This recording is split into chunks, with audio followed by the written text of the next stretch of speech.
Week 12 of the NFL season has come and gone, and I have a few takeaways, so let's get into it. The Carolina Panthers, for the second straight season, have fired their head coach midseason, and will be looking to hire their third head coach in a third offseason. They have to get this correct for the sake of Bryce Young. It's well documented that Frank Reich and a bunch of the other front office members wanted C.J. Stroud coming out of this past draft, and David Tepper overruled them and took Bryce Young at number one. Bryce Young has not looked great, no, but he has made some plays and some throws that make you think, okay, there's the Bryce Young from Alabama. But with David Tepper, the Panthers owner, who has a very quick trigger, you have to get this right. This job is not that appealing. You have very few draft picks as a rebuilding team, and the quarterback is the one saving grace, and he just hasn't looked great because of everything around him is not great. The thing that the Carolina Panthers have to do is they got to get a smart, young mind in there.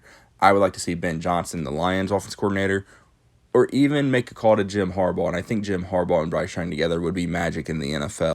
I think the Joe Burrow injury is a blessing in disguise for the Bengals, and let me explain. The more you watch this Bengals team, there was just no way they were going to win a Super Bowl this year, and getting a top 10 to a top 12 pick with Joe Burrow is going to be an excellent thing for this Bengals franchise going forward. You kind of look at the down year for the Baltimore Ravens, and they were able to get Kyle Hamilton, who's become one of their best defensive players and one of their leaders on that defense. The Bengals can do the same thing, whether it be another offensive weapon for Burrow or another defensive piece for that defense and Lou Anarumo going forward. Getting a high pick in the Joe Burrow era is going to be excellent for this team. Another thing is Joe Burrow literally would have had to been Superman in order to get this team to a Super Bowl. They just weren't going to win it. This defense has taken a very massive step back. One of the things that the Bengals hung their hat on were tackling and not letting big plays turn into bigger plays. And this defense has just been so poor at tackling this year. It's kind of been insane to watch. It's done a complete 180 of the last two seasons. They have their linebacker duo and Jermaine Pratt and Logan Wilson locked up, so they don't got to worry about that. But I imagine Akeem Davis-Gaither, who is a very solid plug-and-play guy off the bench at linebacker for this team, will look to leave elsewhere to get more playing time. But I could definitely see the Bengals looking to add another edge rusher in the early rounds, or seeing this Bengals potentially tagging and trading T. Higgins and taking one of Keon Coleman or Malik Neighbors with their top pick. The Bengals also have a DJ Reader question. He's been a stud for them since coming over in the 2020 season from the Texans. And there's really been no one that's been able that they've been able to look onto the roster and say, hey, that guy's going to take over for DJ. But with getting a high pick, they could look at Newton from the Illinois Fighting Illini. The New England Patriots are officially on Caleb Williams / Drake May watch. Yes, the Patriots are going to get a top 3 pick this year, and they're going to move on from Mac Jones. Mac Jones has regressed super awful since his rookie season. I wasn't that high on Mac coming out, but even I didn't expect this level of incompetence from him. They've benched him a handful of times this year, and Bailey Zappi hasn't looked any better. So the Patriots are going to be getting a new franchise quarterback.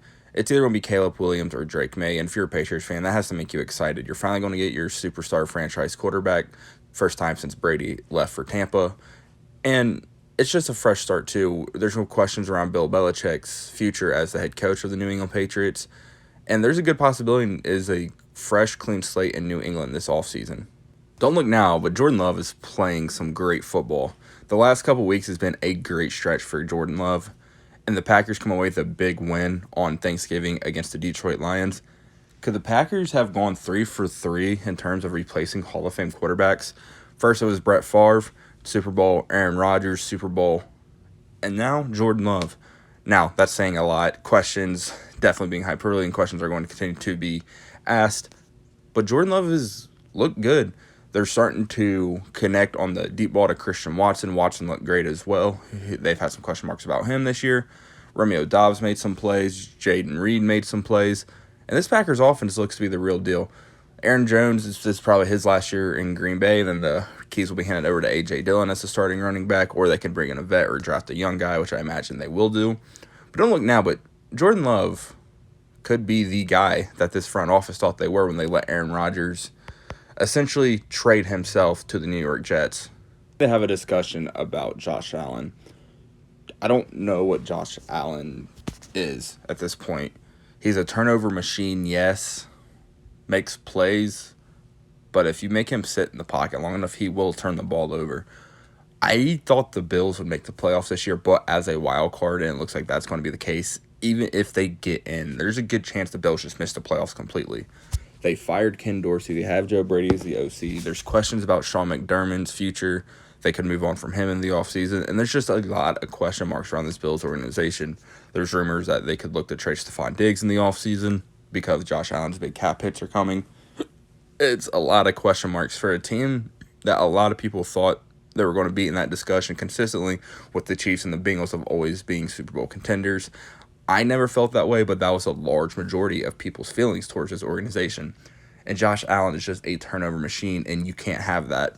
Yes, Burrow and Mahomes will turn the ball over at times, but Josh Allen just does it at an alarming rate. And with a lack of run game, and they are still trying to figure that out in the Josh Allen era, it's just not going to work. Your quarterback can't be your leading rusher and you be taken serious as a Super Bowl contender. People will point to the Ravens with Lamar, but the Ravens have a very good stable of running backs. They just use Lamar's running ability, and he's so good at it that it adds another element to their offense. The Bills, if it's not Josh Allen running the ball, they're kind of dead in the waters. James Cook has had a couple nice games, but he's just too inconsistent at the moment. I believe in James Cook, and I think he will eventually get to that guy that the Bills can lean on in the run game. It just hasn't happened yet, and the Bills had a lot of questions they need to answer, and answer fast. As always, thank you for watching. Please like, subscribe, and turn on post notifications. Let me know down in the comments what were some of your takeaways from this past weekend of NFL matchups.